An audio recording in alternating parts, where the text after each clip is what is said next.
വണ്ടിപ്പെരിയാറിൽ estate ലയത്തിന്റെ മേൽക്കൂര തകർന്ന് 1 വയസ്സുള്ള കുട്ടിക്ക് പരിക്കേറ്റു. Vandiperiyar Manjumala lower division pops estate വക ലയത്തിന്റെ മേൽക്കൂരയാണ് തകർന്നത്.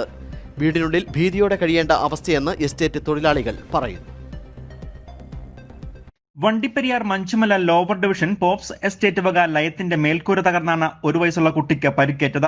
ഞായറാഴ്ച ഉച്ചകഴിഞ്ഞ് 2 മണിയോട് കൂടിയാണ് സംഭവം ഉണ്ടാകുന്നത്. ലയത്തിൽ താമസിക്കുന്ന ഡേവിഡ് വിനീത ദമ്പതികളുടെ ഇളയ മകൾ ദർശനിക്കാണ് പരിക്കേറ്റത്. വീടിനുള്ളിൽ ജ്യേഷ്ഠനുമൊത്ത് കളിച്ചുകൊണ്ടിരുന്ന സമയത്ത് ലയത്തിന്റെ മേൽക്കൂര തകർന്ന ഓടും കഴുക്കോലും കുട്ടിയുടെ ദേഹത്തേക്കും തലയിലേക്കും വീഴുകയായിരുന്നു. ഈ സമയം കുട്ടിയുടെ മാതാപിതാക്കൾ ഒച്ചകേട്ട് ഓടിയെത്തുകയും ഓടിനും കഴുക്കോലിനും ഇടയിൽ നിന്ന് ദർശനിയെ എടുക്കുകയായിരുന്നു എന്നും കുട്ടിയുടെ പിതാവ് ഡേവിഡ് പറയുന്നു.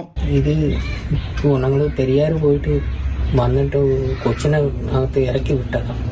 കളിച്ചുകൊണ്ടിരിക്കുമ്പോൾ പടക്കിനും ഇത് മേക്കൂറ ഒടിഞ്ഞ് ഞങ്ങളുടെ താഴോട്ട് കൊച്ചിന്റെ പുറത്ത് തന്നെ വീഴുന്നു.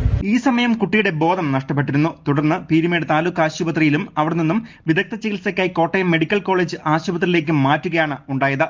കഴിഞ്ഞ 4 വർഷക്കാലമായി മഞ്ചുമല ലോവർ ഡിവിഷനിലെ ലയത്തിന്റെ അറ്റകുറ്റപ്പണികൾ നടത്തണമെന്ന തൊഴിലാളികൾ മാനേജ്മെന്റിനോട് നിരന്തരം ആവശ്യപ്പെട്ടിട്ടും യാതൊരു നടപടിയും ഇതുവരെ ഉണ്ടായിട്ടില്ല എന്നും വീടിനുള്ളിൽ ഭീതിയോടെ കഴിയേണ്ട അവസ്ഥയാണ് ഉള്ളതെന്നും ഇവർ പറയുന്നു.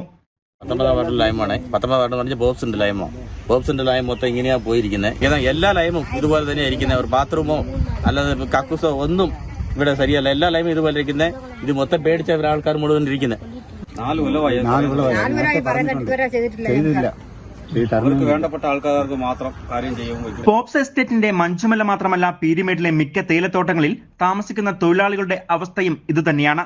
ആർക്കും എന്തും എപ്പോൾ വേണമെങ്കിലും സംഭവിക്കാവുന്ന അവസ്ഥ. സംസ്ഥാന സർക്കാർ ബഡ്ജറ്റിൽ തൊഴിലാളികൾക്ക് വാസയോഗ്യമായ വീടിനാവശ്യമായ തുക വകയിരുത്തുന്നുണ്ട് എങ്കിലും ഇപ്പോഴും തൊഴിലാളികൾ എസ്റ്റേറ്റ് ലയത്തിൽ തന്നെ ഭീതിയോടെ കഴിയേണ്ട അവസ്ഥയാണ് ഉള്ളത്. സർക്കാർ ഇടപെട്ടുകൊണ്ട് ജനങ്ങളുടെ ജീവൻ സംരക്ഷിക്കാൻ വേണ്ട നടപടികൾ മാനേജ്മെന്റിനെ കൊണ്ട് ചെയ്യിപ്പിക്കണം എന്നുള്ളതാണ് ഇവരുടെ ആവശ്യം. News bureau, Vandiperiyar.